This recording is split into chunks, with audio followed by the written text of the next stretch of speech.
Welcome to மோஷேஸ் கில்லாடி kitchen. ராகி மாவையும் வாழைப்பழத்தையும் வச்சு குழந்தைங்களுக்கு ரொம்ப பிடிச்ச மாதிரி ஹெல்த்தியான பனானா சாக்லேட் கேக் தாங்க இன்றைக்கி பண்ண போகிறோம்.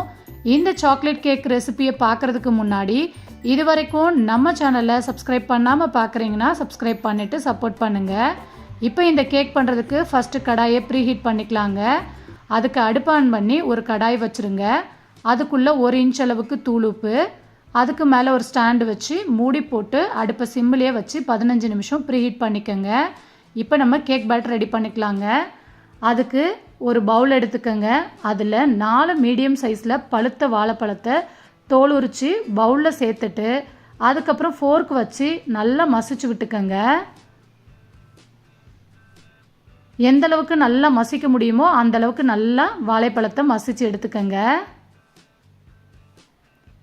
இந்த அளவுக்கு மசிச்சதுக்கு அப்புறம் இதில் 1/2 கப் அளவுக்கு பொடிச்ச வெல்லம், 1/2 கப் அளவுக்கு வாசனை இல்லாத ரீஃபைண்ட் சன்ஃப்ளவர் ஆயில் சேர்த்துக்கோங்க. கூடவே 1/2 கப் அளவுக்கு காய்ச்சி ஆற வச்ச பால் சேர்த்து இதை நல்லா மிக்ஸ் பண்ணி விட்டுக்கோங்க. வெல்லம் நல்லா கரையிற வரைக்கும் இந்த மாதிரி விஸ்கு வச்சு கலந்து விட்டுக்கோங்க. வெல்லம் நல்லா கரைஞ்சதுக்கு அப்புறம் இதில் 1 கப் அளவுக்கு ராகி மாவை சலிச்சிட்டு சேர்த்துக்கோங்க. நம்ம சாக்லேட் கேக் பண்ணுறதுனால ஒரு 3 டேபிள் ஸ்பூன் அளவுக்கு கொக்கோ பவுடர் சேர்த்துக்கோங்க. கேக் நல்லா சாஃப்டாக வர்றதுக்காக 1 டீஸ்பூன் போல் பேக்கிங் பவுடர், 1/2 டீஸ்பூன் போல் பேக்கிங் சோடா சேர்த்துட்டு விஸ்கு வச்சு ஒரே டைரக்ஷன்லேயே கட்டிகள் இல்லாமல் இதை நல்லா மிக்ஸ் பண்ணி விட்டுக்கோங்க. இதுக்கப்புறம் நீங்கள் கொஞ்சம் கூட பால் எதுவும் சேர்க்கக்கூடாதுங்க. நம்ம சேர்த்துருந்த 1/2 கப் பாலே போதுமானதாக இருக்கும். இப்போ இது எல்லாத்தையும் ஒன்று போல் நல்லா மிக்ஸ் பண்ணி விட்டாச்சு. கடைசியாக இதில் 1/4 கப் அளவுக்கு மில்க் சாக்லேட் சேர்த்துக்கோங்க. உங்ககிட்ட டார்க் காம்பவுண்ட் இருந்துச்சுன்னா அது கூட சேர்த்துக்கலாங்க. நான் மில்க் சாக்லேட் 1/4 கப் அளவுக்கு சேர்த்துக்கிறேன். சேர்த்து ஒரு தடவை இதை நல்லா மிக்ஸ் பண்ணி விட்டுருங்க. இப்போ கேக் பேட்டர் சூப்பராக ரெடி ஆயிடுச்சு. அடுத்து இந்த மாதிரி ஒரு கேக் டின்னில் எண்ணெய் தடவிட்டு மைதா மாவை டஸ்ட் பண்ணி எடுத்துருக்கேங்க. இப்போ ரெடி பண்ணி வச்சுருக்க கேக் டின்னில் கேக் பேட்டரை சேர்த்துருங்க. சேர்த்துட்டு இந்த மாதிரி ஸ்பேச்சுலா வச்சு இதை நல்லா சமன்படுத்தி விட்டுருங்க. இப்போ இதுக்கு மேலே கார்னிஷ்க்கு பொடியாக கட் பண்ணின மில்க் சாக்லேட் சேர்த்துருங்க. கூடவே விருப்பமான நட்ஸ் ஏதாவது சேர்த்துக்கோங்க. நான் முந்திரி பருப்பை இதுக்கு மேலே வச்சுக்கிறேன். இப்போ நட்ஸ் வச்சதுக்கப்புறம் இதை நல்லா டேப் பண்ணி விட்டுக்கலாம்.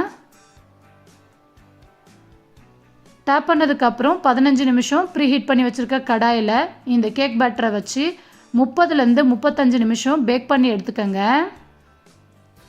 இப்போ மூடி போட்டு ஒரு 35 நிமிஷம் அப்படியே விட்டுருங்க.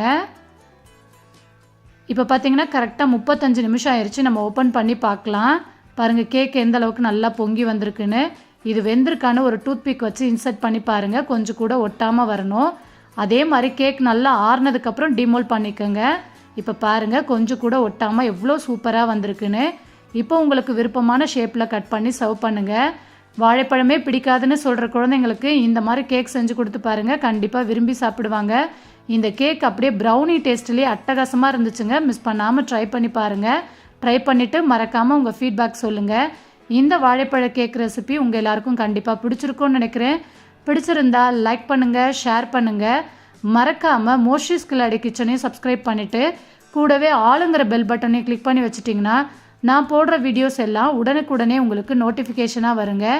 இதே மாதிரி ஹெல்த்தியான ஒரு ரெசிபியோட நெக்ஸ்ட் வீடியோவில் மீட் பண்ணுறேன். பாய், தேங்க்யூ.